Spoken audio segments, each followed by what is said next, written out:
他所面对的问题是全人类的问题，好大一个，对不对？但是好大一个很好，教得好，它可以让我们的更具有正当性，所以它绝对是一个国际性跟全球视野。我就这点上，我就觉得台湾应该多推环境教育，因为你必须要理解全球在做什么，大家关切什么主题。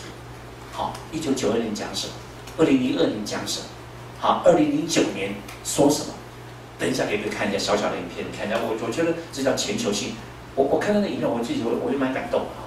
好，第三个是要未来眼光，永续发展，划时代正义。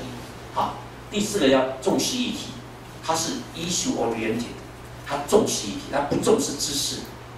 你知识可以从议题中学知识，它不要从知识中学议题。这什么意思呢？比如说今天人家他知道核酸这个主题，你会学跟核酸相关的一些知识。它是你解决问题的过程，同时把知识获得。它不要你知识学完以后，你又在解决问题，因为认为，学完研究会处理问题这样。因为我们常发现说，学完了完整知识，你跟实际的问题是不搭嘎的、不连接的这样哈。所以它是这点很特别，它不重视知识结构的训练，它反而希望你很想要从议题角度来思考，所以你要解决问题开始。再来是什么？行动导向，好，它什么意思？它讲有行动，这个教育要有行动，没有行动教育，他就不认为它是环境教育。行动导向，再是可持续性，它是终身学习的历程。再来是它是科技整合，还要把各学科做整合。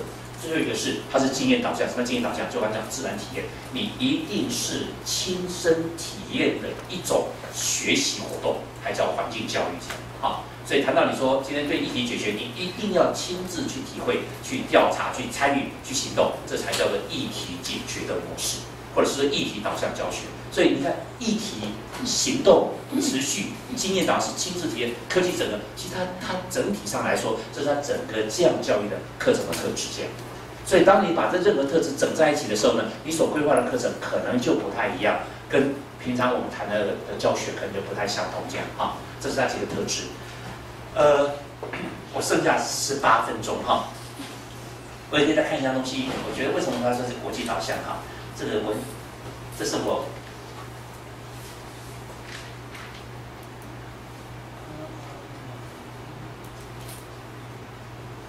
想起来我看在哪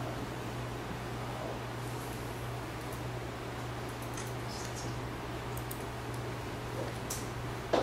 好，这里面啊，我其实先看一下这个好了。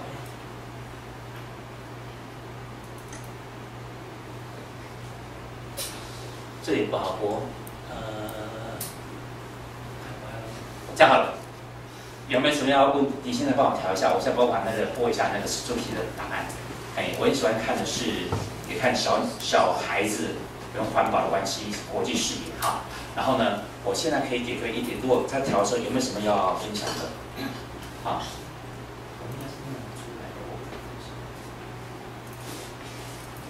这个故事是这样哈，这个故事讲的是一个1992年在那个地球高峰会，在当时呢 ，OK， 所以想想看，好，我介绍一下，当时高峰会里面啊有一个很精彩的一幕啊，这是一个什么？是一个也是亚裔的小女孩，完全是裔的啊。不过她的爸爸是日本人，妈妈是美国人，然后她当时呢。这小女孩当时12岁，在1992年的时候，那她的特别点是，她在9岁的时候啊，她就知道了所谓热带雨林，亚马逊热带雨林被砍伐，她9岁就决定回去组一个儿童关心环境联盟这样啊，自己周遭找的朋友这样，她组成了以后呢，就关心环境。12岁那一年刚好是什么？刚好是联合国在巴西的里约办全球的地球高峰会，她想。这么好的机会，于是呢，他就去募款，这样，把小组织就募款，让每个成员募款，从加拿大飞到巴西的里约，然后干什么？去参加联合国的地球高峰会，这样。然后联合国看到这么小团体，觉得很特别嘛，对不对？12岁小孩子这样来，所以邀请他上台演讲5分钟，针对世界各国领袖代表，这小女孩讲了5分钟的话，她的标题叫做什么？叫Silence the world 5 minutes， 让全世界安静下来的5分钟，告诉小女孩她怎么谈这个话题。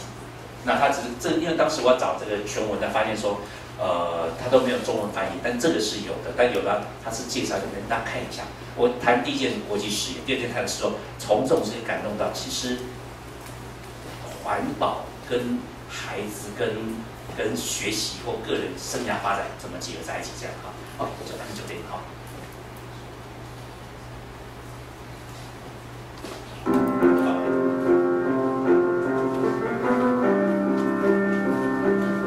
如果你有兴趣去查一下这5分钟的演讲，你也看得到，它没有中文翻译，所以我现在给各位看的是另外一个报道的东西哈。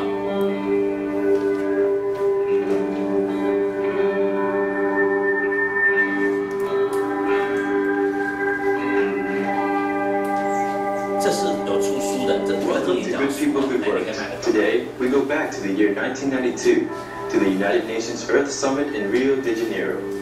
At that summit, a 12-year-old child received a standing ovation for a speech she gave to the delegates. 后来长大了。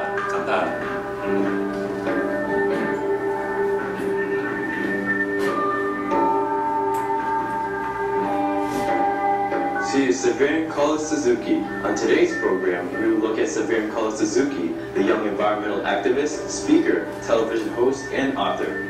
Severn was born in 1979. Her father, Dr. Diego Suzuki, is a third-generation Japanese-Canadian, a famed Canadian geneticist and environmental activist, while her mother is a writer and former Harvard University instructor. At 8 years old, Severn traveled with her family to the Amazon, where she was shocked to see the rainforest was burning.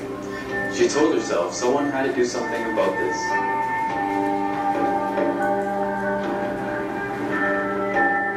When she was 9, she and a group of like-minded friends formed the Environmental Children's Organization, or ECO, which was a small group engaging in learning and teaching other children about environmental issues. In 1992, the first Earth Summit was held in June in Rio de Janeiro. Severn and her friends decided to go to Brazil to do something for the world. After they arrived in the capital city, using money they had raised themselves, they earned much attention from the media and the attendees because of their tender age. Severn had an opportunity to make a 5-minute speech as a child delegate. During that conference, her powerful speech touched the political representatives deeply, and some of them cried. Let's listen to her remarkable speech. Hello, I'm Severn Suzuki, speaking for ECHO, the Environmental Children's Organization. We're a group of 12 and 13-year-olds trying to make a difference. Vanessa Setti, Morgan Geisler, Michelle Quigg, and me.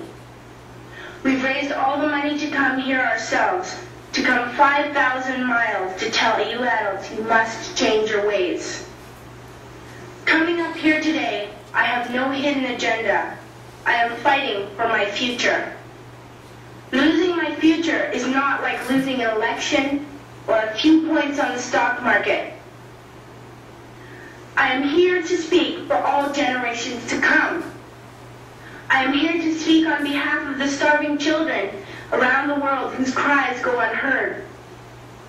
I am here to speak for the countless animals dying across this planet because they have nowhere left to go. I am afraid to go out in the sun now because of the holes in our ozone. I'm afraid to breathe the air because I don't know what chemicals are in it. In Vancouver, my home, just a few years ago, we found the fish full of cancers. And now we hear of animals and plants going extinct, every day vanishing forever. In my life, I have dreamt of seeing the great herds of wild animals, jungles and rainforests full of birds and butterflies. But now I wonder if they will even exist for my children to see. Did you have to worry of these things when you were my age? All this is happening before our eyes, and yet we act as if we have all the time we want and all the solutions. I'm only a child, and I don't have all the solutions. But I want you to realize, neither do you. You don't know how to fix the holes in our ozone layer. You don't know how to bring the salmon back up a dead stream. You don't know how to bring back an animal now extinct, and you can't bring back the forest that once grew where there is now a desert. If you don't know how to fix it, please stop breaking it. Here, you may be delegates of your government, business people, organizers, reporters, or politicians, but really, your mothers and fathers, sisters and brothers, aunts and uncles, and all of you are someone's child. I'm only a child, yet I know we are all part of a family, 5 billion strong, in fact 30 million species strong, and borders and governments will never change that. I'm only a child, yet I know we are all in this together and should act as one single world towards one single goal.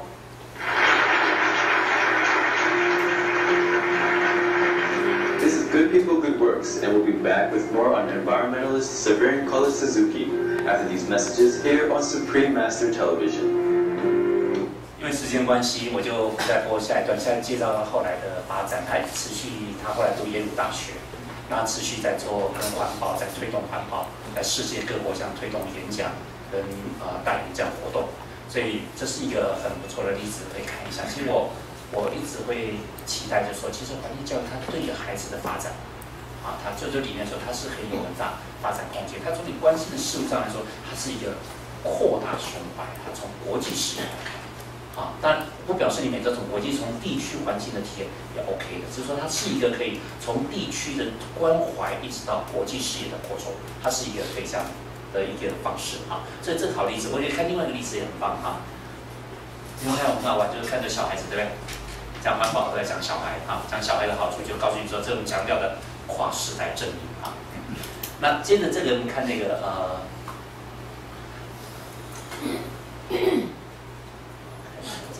这学生剪给我的，我觉得他们给的资料也很棒最近在谈什么？最近在谈另外一个话题，叫做这个他跟要从那个播放器来播在 OK 好。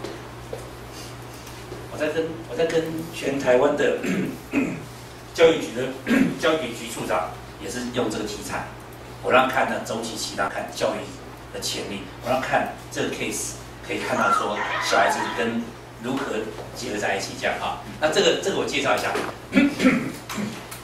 这更短，不到1分钟。这是2019年去年，对不对？有没有听过哥本哈根会议？哥本哈根会议在讲什么？在讲后京都，讲如果京都议定书结束以后，接下来大家怎么要求对温室气体的排放的问题？所以当时谈哥本哈根就要谈温室气体的，它是COP15的会议，它谈温室气体减量的问题。当然虽然没有结果了真的没有结果。不过当这个预告片要开的这个预告片，我可以看一下，那很短，那我觉得蛮有震撼力的。这是我当时因为现在教育部在要求大家就是每天减碳2公斤每天降低温室气体排放减碳2公斤。我们希望大家来参与。看完这个时候，你再看我们值不值得做这样好。